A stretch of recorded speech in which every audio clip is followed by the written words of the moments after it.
I had been dodging the "when are you getting married" question at every turn, especially from my friends who had all settled down ages ago. Laura's birthday bash was no exception. The moment I walked into her place, I knew I was in for a night of good-natured ribbing and maybe a few setups. Laura greeted me at the door with a sly smile. "Girl, you're the last free spirit among us. Not for long if I have my way," she teased, handing me a glass of wine.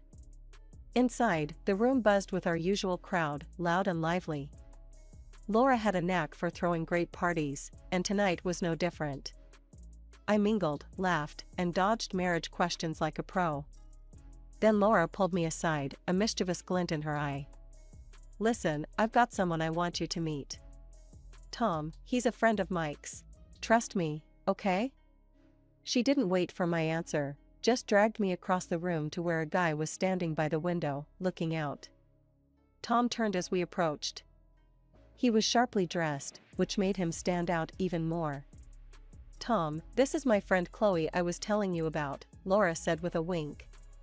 "Hey, Chloe," Tom said, extending his hand. His grip was firm, confident. "Heard a lot about you." "All good things, I promise." "Thanks," I said, trying to keep it cool even though I was already curious about him. "Laura hasn't told me anything about you, so you've got the upper hand." Tom laughed. "Fair enough. I work in finance, live downtown, and according to Mike, I make the best ribs east of the Mississippi." "Ribs, huh? That's quite a claim," I teased back. We hit it off instantly. The conversation flowed easily, from work to hobbies, to our shared love for bad horror movies. Tom was easy to talk to, and for the first time in a long time, I wasn't looking for an escape route at one of these parties. As the night wore on, we found ourselves sitting on the balcony, a bit removed from the chaos inside. "So, why is a catch like you still single?" Tom asked after a lull in our conversation, a playful tone in his voice. I shrugged. "Just haven't met someone who can handle my kind of crazy yet," I said, giving him a challenging look. We talked more about our jobs, and I explained the campaigns I'd worked on, which seemed to genuinely interest him. It was refreshing to talk to someone who wasn't just trying to nod along, but actually understood the nuances of creative work. As the party started winding down, Laura found us again. "I'm not saying I told you so, but..." She trailed off, giving us a knowing look. Tom and I exchanged numbers, and as I left, he called after me. "Hey, don't be a stranger, okay? Let's catch a movie sometime. Maybe one of those terrible horror films?" "Sounds like a plan," I called back, grinning. Driving home, I couldn't help but feel like maybe, just maybe, Laura's matchmaking hadn't been such a bad thing after all. The year flew by faster than I thought possible, and before I knew it, it was my wedding day. I woke up feeling like I was in some kind of surreal bubble. Getting married wasn't something I'd put much thought into until I met Tom, and suddenly here I was, about to walk down the aisle. As my bridesmaids hustled around the room, fixing their makeup and adjusting their dresses, I stood in front of the mirror in my simple yet elegant wedding dress. Laura barged in, holding 2 cups of coffee, her hair half done. "Drink up, you're gonna need it," she said, thrusting a cup into my hand. "You look a bit pale, Chloe. Nervous?" "A bit," I admitted, taking a long sip. "Feels like I'm stepping into someone else's life, you know?" Laura chuckled. "That's normal. Just wait till you see Tom at the altar. You'll know it's your life, all right." The ceremony was a blur. I walked down the aisle, my dad beside me, cracking jokes to help me keep it together. "Remember, you can always run. I've got the car ready," he whispered as we approached the altar, earning him a sharp elbow jab from me. Tom looked stunned as I approached, his eyes never leaving mine. I couldn't help but smile, my nerves melting away under his gaze. We exchanged vows, his voice steady and sure, mine slightly trembling. "Do you, Tom, take this lovably stubborn woman to be your lawfully wedded wife?" the officiant asked, a twinkle in his eye. "I do," Tom replied, loud and clear. "And do you, Chloe?" He turned to me. "Take this hopelessly disorganized man to be your lawfully wedded husband?" "I do," I managed, eliciting a few chuckles from the crowd. The reception was loud and lively. Our friends and family mingled, danced, and toasted to our future. Tom and I made our rounds, thanking everyone for coming. When we finally had a moment to ourselves, Tom pulled me close, whispering in my ear. "See? Not so bad, marrying me, right?" "Not yet," I teased. "Ask me again after the honeymoon." We both laughed, and he kissed me, the kind of kiss that made me forget we had an audience. As the night drew on, Tom's mom, Marilyn, came over, her eyes a bit teary. "I'm so happy for you too. Really, I am," she said, pulling me into a hug. It felt warm, genuine. "Thank you," I said, surprised by the sudden emotion. "I'm really glad to be part of your family." She smiled, then held my hands in hers. "Take care of my boy, will you? He needs someone tough like you." As the night ended, we drove off to our honeymoon, the car decorated with cans and a "just married" sign fluttering in the breeze. The future was uncertain, but I was ready to face it, as long as it was with Tom. After the whirlwind of the wedding, reality crashed back when Tom and I started talking about our living situation. He had set his sights on a swanky apartment in one of the city's most elite complexes.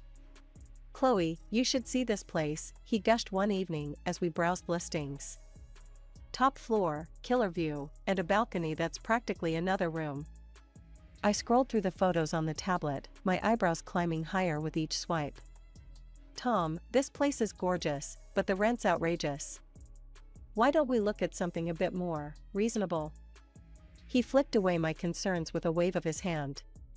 "Come on, Chloe, we can afford it if we tighten up elsewhere. This is about setting a standard, living the life we deserve." Despite my reservations, we ended up in the luxury apartment with a rent that made me wince every time I wrote the check. We agreed I'd handle the rent, and Tom would take care of everything else. It seemed fair, if a bit skewed, but love made it easy to say yes. The first few weeks were like living in a magazine spread. I loved the space, but each rent payment was a reminder of our differing views on money. Tom's tastes leaned ever towards the extravagant. Adding to the tension, I noticed a change in his mom's behavior towards me. Where once she had been warm, now there was a coolness, a distance. She declined invitations to visit and didn't extend any of her own. It bothered me enough to bring it up to Tom one night as we cleaned up after dinner. "Tom, has your mom said anything about me lately?" I asked, watching his expression. He paused, a plate halfway to the dishwasher. "Nah, she's probably just being weird. Maternal jealousy or something." "Jealousy? Of what?" I pushed, not satisfied with the brush off. He shrugged, looking uncomfortable. "You know how it is. You're the new woman in my life. Give it time." But time didn't improve things. If anything, the distance grew, and soon, I felt it between Tom and me as well. His once casual elegance shifted into a constant showcase. He spent considerable time and money on his appearance, making remarks about how I dressed. "You know, Chloe, maybe you should see a stylist," he suggested one evening as we prepared for a night out with some of his work colleagues. I looked down at my outfit, simple and comfortable, then back up at him. "What's wrong with how I dress?" He sighed, as if explaining something obvious to a child. "It's just a bit rustic. You could spice it up. Impress a bit." I bristled. "I'm not here to impress anyone, Tom. I like my clothes. They're me. Urban, simple, and comfy." He shook his head, clearly frustrated. "It's about fitting in, Chloe. Looking the part."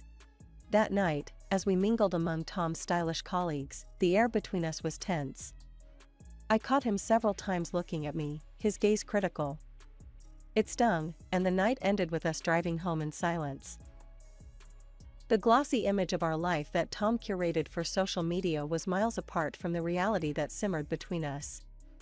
Every picture-perfect post was a stark contrast to the growing discontent I felt. As weeks turned into months, Tom's attitude shifted from mildly annoying to outright disrespectful. One evening, after returning from another high society party where Tom had criticized my dress in front of a group of strangers, I couldn't hold back any longer. We were barely through the door when I spun around to face him. "Tom, we need to talk. This can't go on," I said, my voice firm yet weary from the evening's facade. He raised an eyebrow, his expression a mix of amusement and challenge. "What's the problem now, Chloe? Your dress wasn't up to par again?" I clenched my fists, trying to keep my composure. "It's not just the dress. It's everything. You belittle me, in public and at home. You critique everything I do, from how I dress to the gifts I give you. Why?" Tom chuckled, a sound that grated on my nerves. "Chloe, you just don't get it, do you? We're not in your little quaint world anymore. We're playing in the big leagues now. You need to step up or step aside. Maybe you should just embrace being a housewife, like my mother did." The suggestion stung, the arrogance in his voice making my blood boil. "A housewife? Really, Tom? And who's going to pay for this lavish lifestyle? You want me to stop working, but who will cover the rent for this palace you've chosen?" He paused, momentarily caught off guard by my rebuttal. "Well, I mean, we would figure it out." "Figure it out? Just like you've figured out how to spend money on every luxury except the things that matter? You're more concerned with looking rich than actually being a partner in this marriage," I shot back. Tom's face hardened. "You just don't understand the importance of appearances, Chloe. If you did, you'd spend more time at the spa, or maybe get some work done. Look around, everyone in our circle does it." "I'm not everyone. And I'm not wasting money on spas or plastic surgery just to fit into your circle," I argued, my frustration reaching its peak. The conversation ended there, but the tension lingered like a thick fog. Over the next few weeks, Tom's obsession with maintaining a facade of wealth escalated. One Saturday, as we walked through the underground parking lot filled with high-end cars, Tom stopped to pose in front of a particularly flashy model. "Here, take a picture," he commanded, handing me his phone. I took the phone, snapping the photo as he posed with a practiced smile. "Going to caption this one about how hard work pays off?" I asked dryly. "Exactly," he replied, not catching the sarcasm. "It's all about the image, Chloe. That's what gets you places." Tom was living for the approval of his followers, while I was just looking for sincerity in our marriage. The realization was sobering, and for the first time, I began to seriously question our future together. Lately, Tom's work hours stretched longer into the evenings, his presence at home becoming more the exception than the rule. I tried to shrug it off as dedication, ambition, something commendable. But the niggle of doubt was relentless, especially as Valentine's Day approached. A week before the holiday, while searching for an old photo album in our closet, my fingers brushed against a sleek, unfamiliar package tucked behind his hanging suits. Curiosity piqued, I pulled it out, a beautifully wrapped box from a high-end lingerie brand. My heart skipped. Perhaps Tom remembered how I always joked about spicing things up. When Valentine's Day dawned, I awoke with a flutter of excitement. But as we exchanged gifts over a hurried breakfast, the only thing Tom handed me was a fitness bracelet. "Track your workouts better," he said with a casual peck on the cheek. No mention of the lingerie, no sign of indulgent silk or lace. By the time he left for work, the lingerie had disappeared from its hiding spot. My mind raced with possibilities, none pleasant. Was there someone else? Was that why he'd been so distant? By evening, my decision was made. I called a private detective, a number I got from a friend who had gone through something similar. "I just need to know," I told him, my voice a mix of fear and resolve. 2 weeks later, I met the detective at a coffee shop downtown. His face was grim as he slid an envelope across the table. "You were right to call," he said softly. "I think this will answer your questions." Inside, I found evidence of dinners, late-night escapades, and receipts for gifts that certainly weren't for me. My heart sank, but I tucked the envelope away. Knowledge was power, and I needed a plan. That Friday, Tom staggered in late, reeking of booze. Guess what, Chloe, he slurred, barely able to stand straight. I got promoted. Big raise. We're celebrating tomorrow, my parents are coming over. He grinned, oblivious to the storm brewing inside me. This was it. This was the moment to confront him. But not tonight. Tomorrow, with his parents as witnesses, would be perfect. I forced a smile. That's amazing, babe. We should definitely celebrate. As he stumbled off to bed, I sat in the living room, the weight of the envelope in my purse feeling like a ton. The evidence of his betrayal was palpable, the photos and receipts a mosaic of deceit. I rehearsed what I would say 1,000 times, each scenario different, each outcome uncertain. Morning light crept through the curtains too soon, and I rose, weary but resolved. Today would mark the end of one chapter and, hopefully, the beginning of something new, something real and honest. As I brewed coffee and set the table for the impending brunch, my hands were steady. The heartache had crystallized into a fierce resolve. Tom's parents did not take long to wait. His mother, Marilyn, had always given me the cold shoulder, but today her disdain was palpable. She eyed me over her teacup with a sneer as they arrived, bearing a gift for Tom.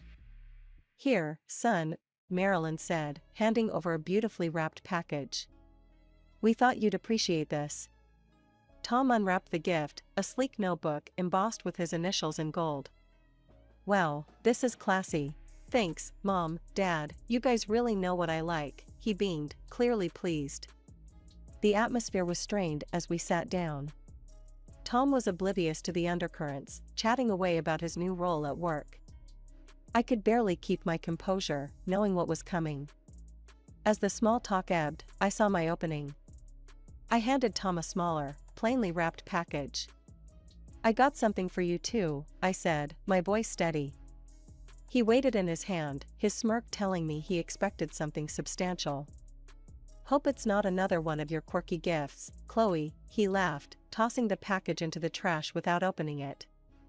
You do have terrible taste sometimes. Even Marilyn gasped, her usual frostiness towards me briefly turning to shock. Thomas, she exclaimed. That's no way to treat a gift from your wife. But I just smiled, the calm before the storm. Why don't you take a look? I think you'll find it's quite fitting. Curiosity piqued, and perhaps hoping for an expensive gift, Tom retrieved the package from the bin and tore it open. The room fell silent as he unfolded the contents, photographs and receipts, the evidence of his infidelity laid bare. His father, George, peered over, his expression turning from confusion to anger. Tom, what is this? Explain yourself. Tom's eyes darted around, seeking an ally, but finding none. It's not what it looks like, he began, but the receipts in his hand told a different story. It's exactly what it looks like, I said quietly, the weight of months of deception lifting from my shoulders. Tom has been cheating on me. These photos and receipts are proof of that.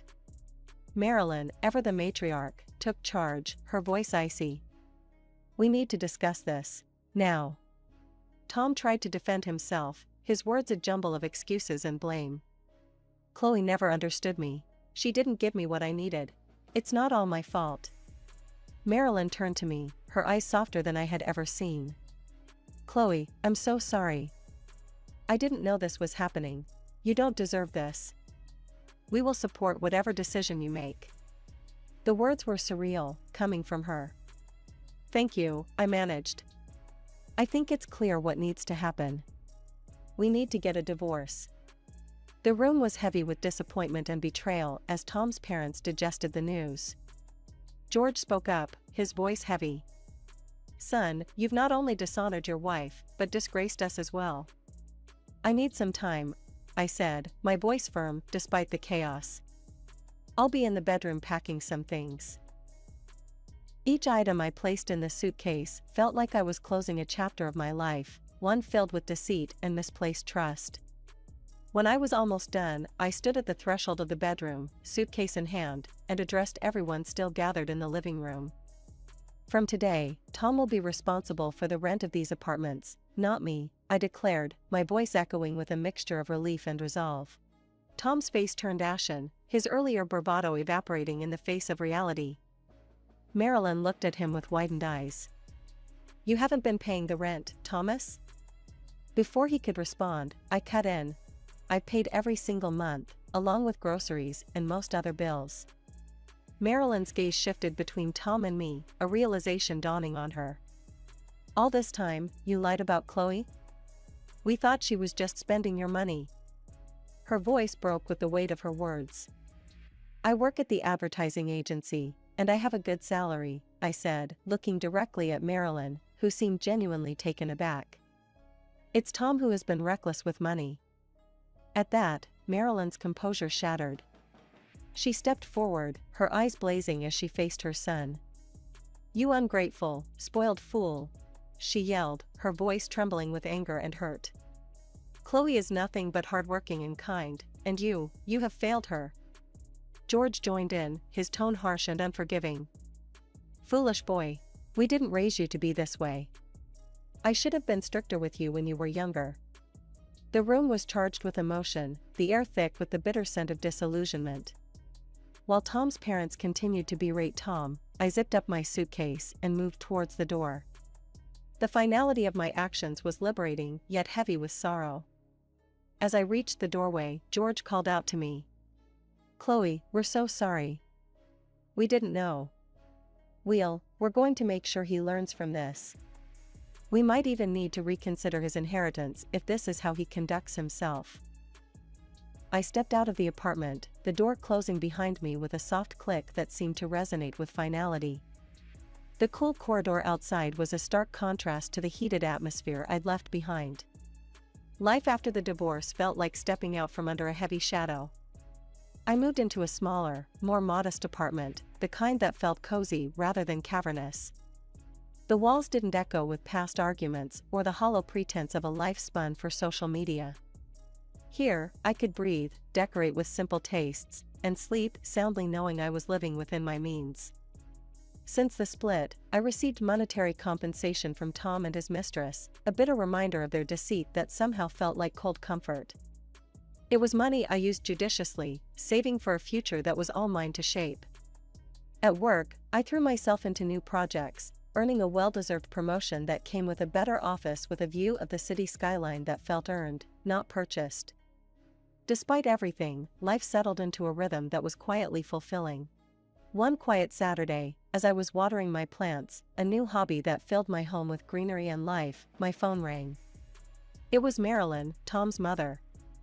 Our relationship had shifted surprisingly since the divorce, bound strangely by the shared betrayal of the man we both thought we knew. "Chloe, dear, how are you?" Her voice was warm, a stark contrast to the chill it used to carry. "Hi, Marilyn. I'm good, thanks. Just enjoying a quiet weekend. How about you?" There was a sigh, a rustle of papers. Marilyn was always more comfortable multitasking. "It's been hard, but..." Tom's learned a lot of hard lessons lately. His mistress left him after she realized the lifestyle he promised was just a facade. I wasn't surprised. People show their true colors in tough times. I hope he finds his way back to something real. "Yes, I hope so too," she agreed. "Chloe, would you want to meet for coffee sometime?" "I'd love to keep in touch." We started meeting occasionally, finding common ground over cups of steaming coffee. Marilyn shared tales of her gardening club, and I talked about my latest projects at work.